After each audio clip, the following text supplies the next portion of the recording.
একটা ধাবাতে দাঁড়ালাম আমরা সকলে। তো কোথায় তোমাদেরকে চলো এক এক করে বলি। দুপুরে খাওয়া দাওয়া শেষ, প্রায় বিয়েবাড়ি আমাদের শেষ হলো। প্রায় 5 দিন মতন আমরা ওখানে ছিলাম বলতে গেলে। সত্যি কথা বলতে খুবই মনটা খারাপ ছিল, যেহেতু আমাদের কিছু যারা আমরা একসাথে এসছিলাম তারা আজকে বাড়ি ফিরছে না। আমরা কিছু মানুষ যাব, তারা আর কি পরে যাবে। তারপরে খাওয়া দাওয়া প্রায় শেষ করতে করতে অনেকটাই দেরি হয়ে গেছিলো, তাই আমরা 3:18 যে ট্রেনটা ছিল সেটা আমরা পাইনি। সেই কারণেই আমরা একটু দেরি করে বেরিয়েছিলাম। একটা গাড়ি বুকিং করেছিলাম যে আর কি আমাদেরকে মুর্শিদাবাদ থেকে পুরোপুরি কেষ্টপুরে এসে আর কি বাড়ির সামনে ড্রপ করবে।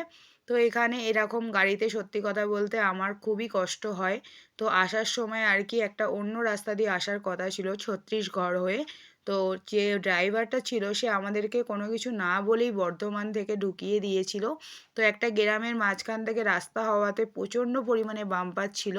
তার কারণে আমার আর আমার মেয়ের শরীরের অবস্থা খুব খারাপ হয়ে গেছে, যেহেতু ও পুরো আমার মতন এরকম গাড়ি চড়া ওর খুবই কষ্ট হয়।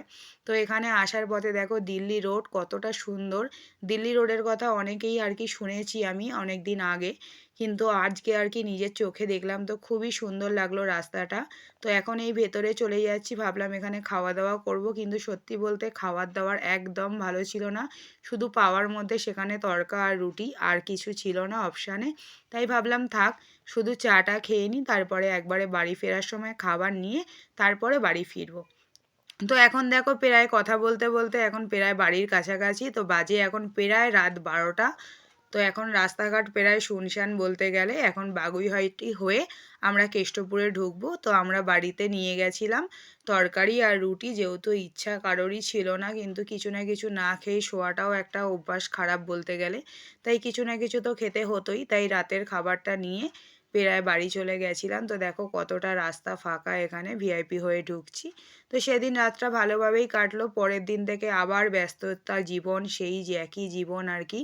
তো মেয়েকে স্কুলে দিয়ে দিয়েছি, এখন এখানে এসছি একটু গিফট কিনতে, যেহেতু মেয়ের আবার একটা বার্থডে বাড়ি পড়েছে, তো ওরই বন্ধুর আর কি জন্মদিন।